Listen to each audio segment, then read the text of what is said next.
Bien, amables televidentes, acá estamos de regreso en su espacio Balance Financiero. Habíamos anunciado un programa especial, una edición especial, y es con la participación del licenciado Miguel Collado, quien es el vicepresidente ejecutivo de el CRES. Entonces, le voy a dar la palabra a Juanita Canahuate, que está desde Francia, para que tenga la amabilidad de introducir el segmento. Amigos televidentes, como prometido, pues tenemos aquí a los dos protagonistas de esta propuesta de reforma fiscal integral, Miguel Collado Di Franco, vicepresidente ejecutivo del CRES, que es el Centro Regional de Estrategias Económicas Sostenibles, y don Francisco Canahuate, que lo conocemos, ¿verdad? Y ha sido el padre o el maestro, como muchos le llaman, de derecho en el derecho tributario y en el mundo de los impuestos aquí en República Dominicana. Yo no voy a presentarlos muy extensamente porque la verdad que son dos personas conocidas y lo vamos a dejar a ellos porque tienen un contenido de tanto interés para que presenten esta propuesta de reforma fiscal integral que busca responder a todas las necesidades y a todas esas, a todo lo que la sociedad completa reclama. Entonces yo, sin más, pues le paso la palabra a Miguel Collado para que pues inicie y nos sirva este manjar. Muy agradecido por la invitación, muchas gracias a Hermógenes, muchas gracias Juanita y bueno, claro, siempre un placer compartir con don Francisco, con quien ya venimos trabajando desde hace un buen tiempo en esto de la propuesta de reforma fiscal de CRES, específicamente en la parte de la reforma tributaria. Me permiten compartir la presentación para que los televidentes puedan apreciarla. Fíjense, ha sido de verdad un placer y como tú misma decías, ahorita presentabas a don Francisco, haber trabajado con él. Nosotros, esta alianza viene desde el 2015, cuando presentamos por primera vez esta propuesta y ahora lo que hemos hecho es actualizarla. Ahora a mí me ha tocado dar la cara por el CRES, pero ha sido un trabajo de equipo, de varias personas que se han integrado al mismo, junto con don Francisco, conmigo, y lo que quiero enfatizar es esto, que ha sido un trabajo desde ese año que empezamos la colaboración. Y quiero enfatizar aquí o destacar más bien que el CRES ha venido trabajando tanto la parte relacionada con la reforma tributaria como el otro aspecto que ordena la Ley de Estrategia Nacional de Desarrollo en su artículo 36, que es una ley de responsabilidad fiscal. Nosotros elaboramos junto con la Fundación Institucionalidad y Justicia un proyecto de ley de responsabilidad y transparencia fiscal también, que desde hace un tiempo está en el Congreso. Eso obviamente no es lo que vamos a tocar en el día de hoy, nos vamos a concentrar en la parte tributaria, pero quería hacer esa aclaración de que por eso le llamamos reforma fiscal integral, porque verdaderamente es algo que toca lo tributario, pero también establece reglas fiscales en términos de gasto y endeudamiento, que entendemos que son temas muy necesarios en República Dominicana. Simplemente como parte de la introducción, quiero recalcar que la reforma tributaria que hemos trabajado con don Francisco tiene tres aspectos que, aunque será mencionado más adelante, quiero empezar a destacar desde el inicio. Lo primero es que ya esto está redactado como un anteproyecto de ley, algo en lo que nos ha apoyado mucho precisamente la colaboración con don Francisco.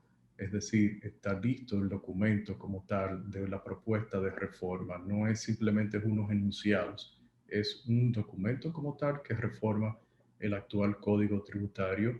Segundo, busca hacer una reforma permanente, no una propuesta coyuntural como ha venido siendo en el país, que hemos tenido modificaciones en el código tributario que se aplican en un momento de necesidad financiera y tratan de aumentar las recaudaciones, tienen un espíritu meramente fiscalista, meramente recaudatorio, y muchas veces lo que hacen es distorsionar más el código tributario, las reglas de juego en términos de fiscalidad, en términos específicamente de tributación, y luego vienen otras modificaciones tratando de subsanar lo que se hizo en un inicio. Reitero, esto trata de ser que sea una reforma permanente, que dure en el tiempo. Y por último, un elemento de gradualidad que introducimos en esta propuesta, en esta actualización de la reforma, con el fin de que sea aplicado en un tiempo prudente, unos 3, 4 años, para darle más confianza tanto a los administradores del sistema como a los mismos contribuyentes. Quiero empezar con los antecedentes y por qué venimos desde el CRES trabajando desde hace tiempo.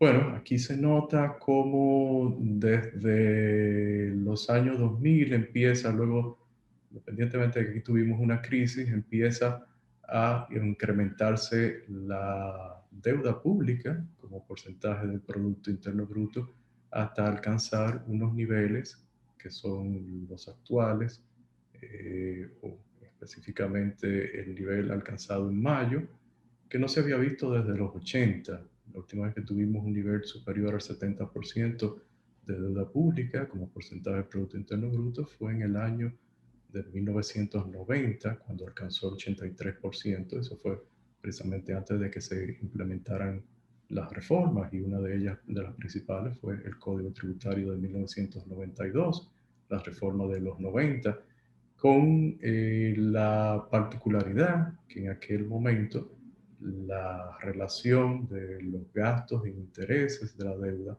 como porcentaje de los ingresos tributarios representaban el 4.2%. Hoy en día, con el nuevo presupuesto complementario, la reestructuración de deuda que se hizo, esto representa un 4%. Y hago el énfasis en esos dos elementos porque cuando se elaboró el presupuesto del año 2021 originalmente, este monto alcanzaba el 30%. Pero cuando hablamos de que un cuarto de los ingresos tributarios están destinados al pago de intereses, estamos hablando de que tenemos un problema en la sostenibilidad de la deuda pública de un país, y es lo que queremos evitar, y que volvamos a una senda de sostenibilidad, y por eso las propuestas que hace el CRES. Fíjense cómo en la década de los 90, cuando tuvimos una serie de reformas, entre las que hay que enfatizar que tuvimos el Código Tributario de 1992, esa reforma, junto con otras y parte disciplina en el gasto, llevaron a que la deuda se redujera, la deuda pública, que en ese momento era prácticamente toda externa, se redujera en un 28%. Lo que ha sucedido desde entonces es que se ha multiplicado por más de 14 veces su tamaño desde el año 2000, desde que termina esa década precisamente, y es lo que ha llevado al tamaño como porcentaje del PIB que veíamos anteriormente. ¿Qué contribuyó en gran medida a esa disminución de la deuda? Bueno, precisamente a que los déficits fueron moderados y en algunos años hubo superávit, y cuando se promedia toda la década de los 90, en realidad hubo un superávit del sector público no financiero. En consecuencia, disminuyeron las necesidades de financiamiento público, y eso se tradujo en lo que vimos en el gráfico anterior, cómo la deuda pública pudo reducirse en esos años hasta llegar al año 2000. Y eso obviamente es a lo que aspiramos en estos momentos en República Dominicana, al control de los déficits, precisamente tanto con la ley de responsabilidad fiscal como con una reforma que haga sostenible las recaudaciones en el país para revertir esta tendencia de estos déficits fiscales que están incrementando el endeudamiento público, como ya dijimos anteriormente, ya lo señalamos en los gráficos anteriores. Resumiendo, el CRES ha estado trabajando en una ley de responsabilidad y transparencia fiscal y en el anteproyecto de ley que modifica el Código Tributario, de la mano en este caso de Francisco Canaguate.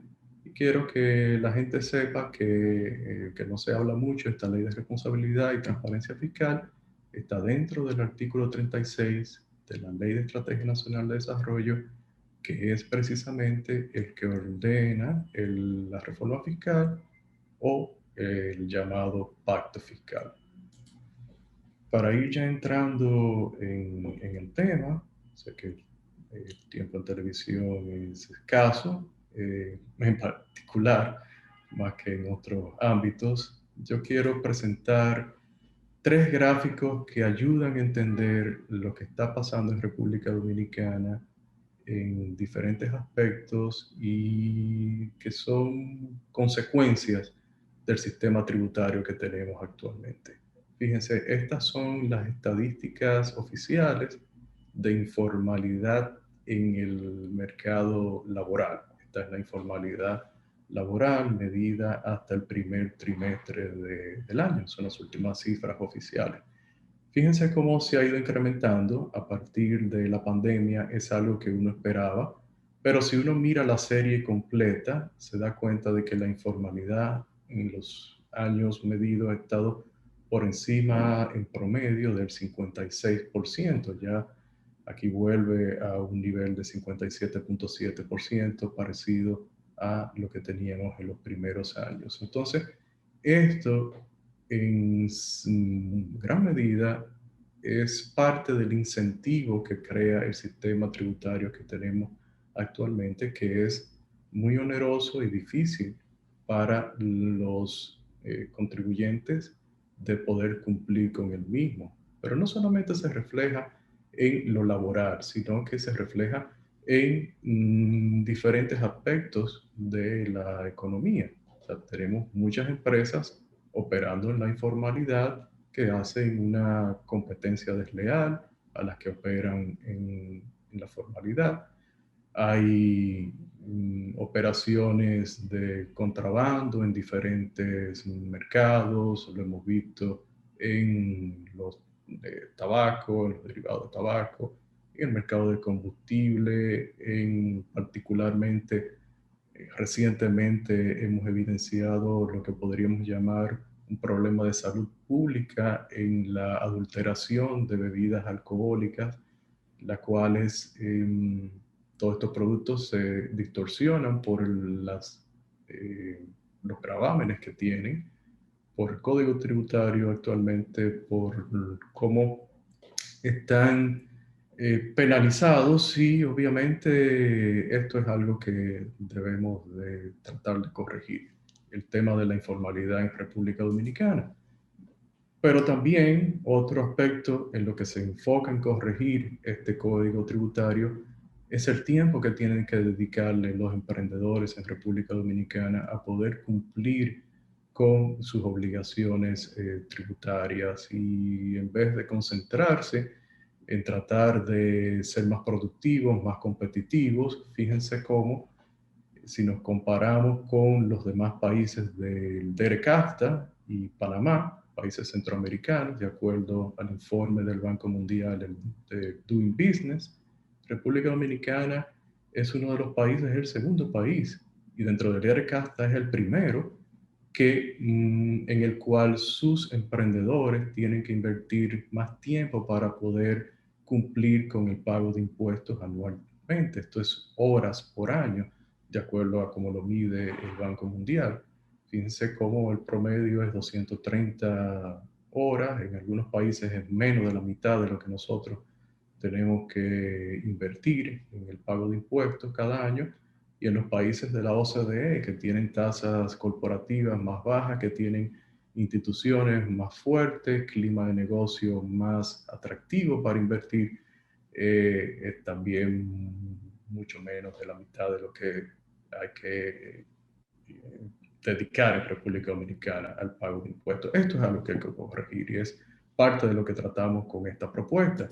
Y por último, señalar cómo en las modificaciones que se hacen al Código Tributario, que se han hecho, y cómo este Código Tributario opera en la actualidad, crea unos incentivos que lo que resultan es en erosiones de bases tributarias que a la larga, en términos relativos, lo que se logra es que las recaudaciones vayan disminuyendo en vez de incrementarse en el tiempo. Y por esto estas necesidades de estar modificando constantemente la legislación tributaria del país, que es lo que decía, que necesitamos algo que sea permanente.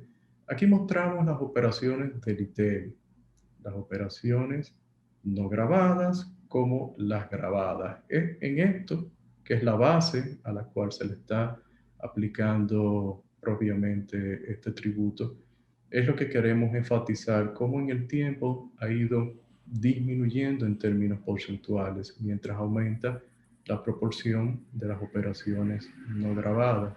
Y esto es uno de los incentivos que se crean de forma natural con el código, pero que son una manera que los agentes económicos o reflejan lo que los agentes económicos tratan de hacer, y no solamente sucede en el caso del ITEVI, sino que se pudiera ver en el impuesto sobre la renta y otros impuestos. Aquí mostramos el ITEVI porque son datos públicos conocidos y que uno puede proyectar. En consecuencia, lo que se quiere es revertir esta tendencia con la propuesta elaborada y presentada en el día de hoy, compartida con ustedes y con su audiencia.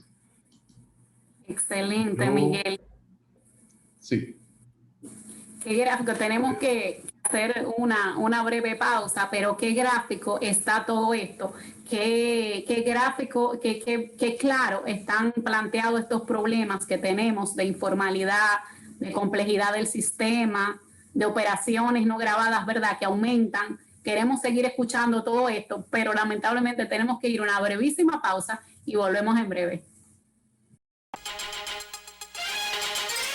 Bueno, ya estamos de regreso para seguir discutiendo sobre este proyecto de reforma fiscal integral que nos están compartiendo Miguel Collado y Francisco Canaguate, que son los autores intelectuales de esta propuesta. Estábamos discutiendo todos estos problemas, nos decías, Miguel, y nos traías gráficamente cómo estos problemas afectan realmente al país y que definitivamente tenemos que tomar alguna medida, y este es ese proyecto que ustedes ya tienen redactado como proyecto y que no son solamente, como nos explicabas, únicamente ciertas directivas, sino el proyecto realmente para ser aplicado.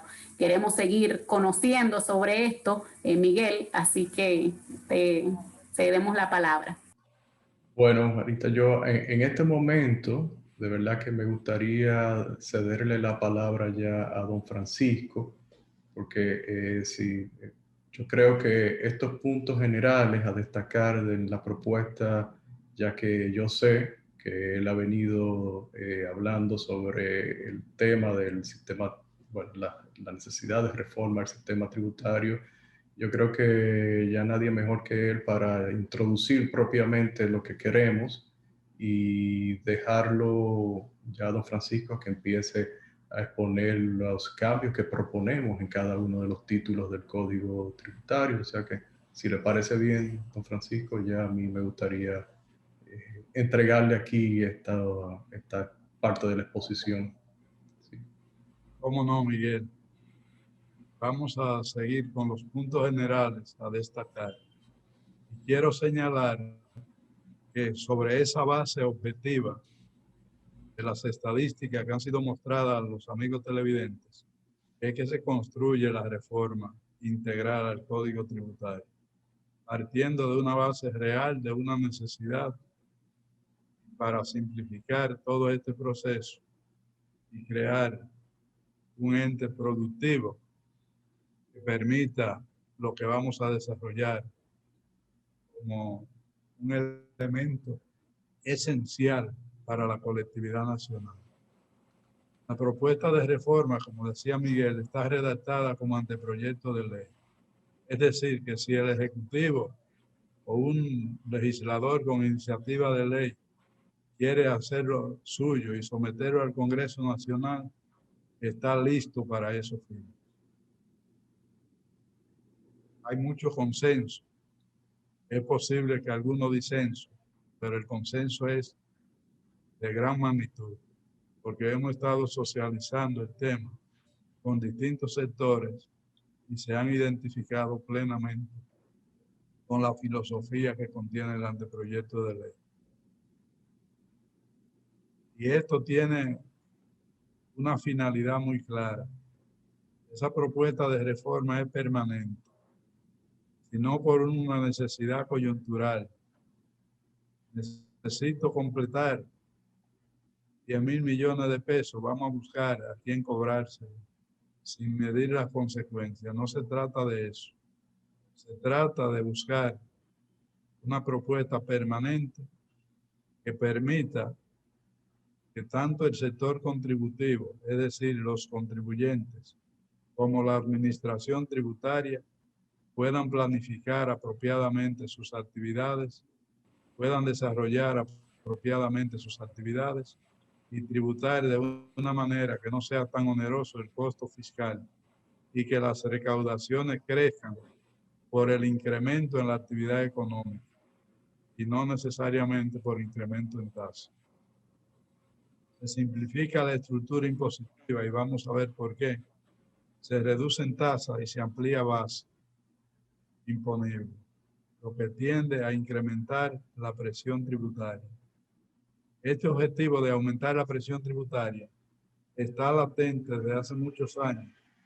Cada vez que se hace un intento de modificar la ley tributaria, en lugar de subir la presión tributaria, lo que hace es estancarse o reducirse.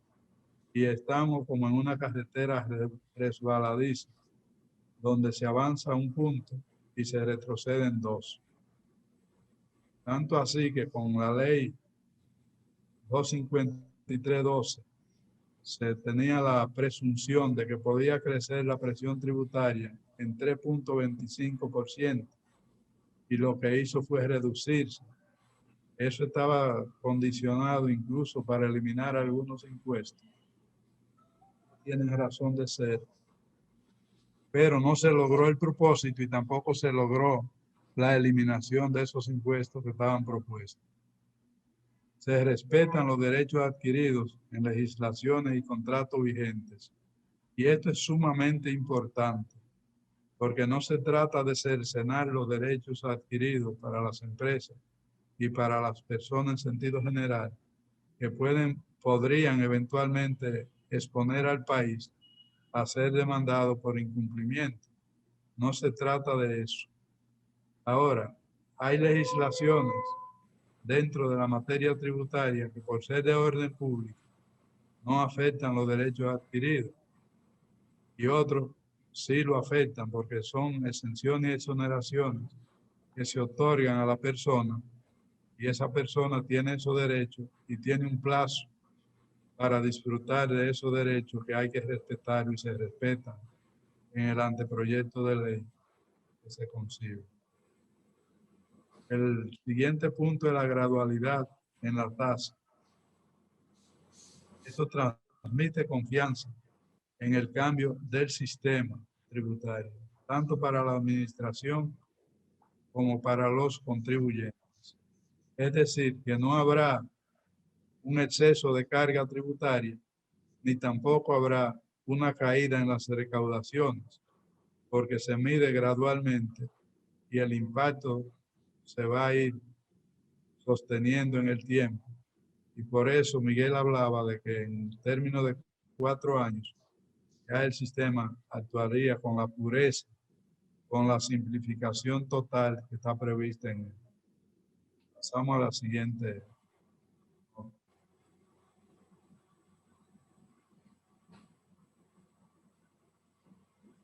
Aquí entramos al Código Tributario propiamente dicho.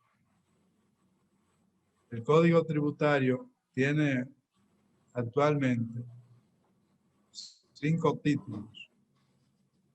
Nosotros, basado en la experiencia que tenemos como país, la experiencia que se tiene en la aplicación de la Ley 1192, la experiencia que se tiene en los grados jurisdiccionales y los criterios que se han ido fijando sobre ciertas interpretaciones dadas a la legislación, lo que hemos hecho es aprovechar toda esa experiencia, todo ese acervo que ya tenemos y trabajar el código sobre lo que tenemos. No se trata de un código nuevo, sino que se ha tratado de trabajar sobre lo que hay. De esa manera hay una continuidad, hay una experiencia que se respeta y hay una administración que ya ha sentado sus reales en la aplicación de este código tributario. Y por tanto no le será difícil, excepto algunas figuras que se establecen en un tiempo prudente. Todo sería sobre la base de lo existente. El primer punto es actualizar el título 1 del Código Tributario, que se refiere a las normas generales y a los procedimientos. Este título 1 no establece ningún impuesto, pero tiene más fuerza que cualquiera de los tributos, porque es el que establece las reglas entre el fisco y los contribuyentes. Es donde se pone en práctica toda la fuerza de los derechos y de la garantía de esos derechos. Y por tanto, lo que hicimos fue actualizarlo en el marco de la nueva Constitución de la República. Y aquí hay que hacer un paréntesis. En el 1992, cuando se creó el Código Tributario, no existía el Tribunal Superior Administrativo, sino el Tribunal Superior Contencioso, Tributario y Administrativo. Y en el Código hay una serie de artículos basados en ese criterio que han venido en obsoleto después de la Constitución del 2010, que creó el Tribunal Superior Administrativo. En base a ese texto constitucional, se actualiza el código y en base a algunos criterios jurisdiccionales que se han definido, también se incorporan en este título 1. Y algunas medidas que se consideraban impropias ya en el tiempo, han corregido. Una de estas es, por ejemplo, la consulta técnica vinculante, que solo tienen alcance en la situación actual para el consultante y la administración tributaria. Y esto tiene que ver un poco con el principio de igualdad. Si se define un criterio sobre una materia determinada para una realidad, debe ser amplio el concepto para todo el que se encuentre en igualdad de condiciones. Y esto está en el marco de la Constitución de la República, el principio de igualdad. Se está modificando esa parte, que cuando se define un criterio sea válido para todas las situaciones posteriores similares a la que se ha definido, hasta que un tribunal defina lo contrario. Otro tema que tratamos para evitar la dispersión en modificaciones tributarias que confunden tanto a la administración como a los administrados, es que a partir de ahora, después que se apruebe esta nueva versión del Código Tributario, las disposiciones tributarias que se aprueben no entran en aplicación inmediata, sino que deben tener un periodo de maduración de por lo menos 6 meses a partir de su promulgación. Y ustedes, amigos televidentes que me escuchan, me preguntarán, pero si hay una necesidad urgente, ¿cómo se va a esperar un tiempo tan largo? La realidad es que esto obliga al Estado a planificar sus necesidades. Tiene un tema, y es que cuando se modifica una ley que implica modificación en los puntos de venta, en las facilidades tecnológicas, en los medios tecnológicos de control e información fiscal, los proveedores de servicios tecnológicos son pocos, los contribuyentes son muchos y la administración tributaria depende del servicio tecnológico y los contribuyentes también. Entonces, la presión que tiene una empresa para cambiar su sistema operativo, para adecuar los puntos de venta cuando le modifican una ley hoy para que entre en vigencia mañana, son extraordinarios. Y además, los prestadores de esos servicios, como son escasos, lo que hacen es subir el costo, también encarece el costo para las empresas. Y esto pues hay que evitarlo. También se plantea que no podrán realizarse modificaciones por leyes aisladas. Yo siempre pongo de ejemplo el caso de la ley orgánica del Ministerio de Educación Superior, Ciencia y Tecnología, que ahí tiene una modificación al Código Tributario. Y ustedes se preguntan, ¿qué hace el Código Tributario en una ley de educación? Porque aquí cada vez que se está legislando de cualquier materia, a alguien se le ocurre poner algo de la tributación y es tan dispersa la legislación, tan dispersa que muchas veces la administración se entera cuando un contribuyente reclama que le están aplicando una medida impropia. O el contribuyente se entera cuando la administración le notifica unos ajustes sobre una ley que no conocía. Y aunque no se puede alegar ignorancia de la ley, pero hay que facilitar y simplificar.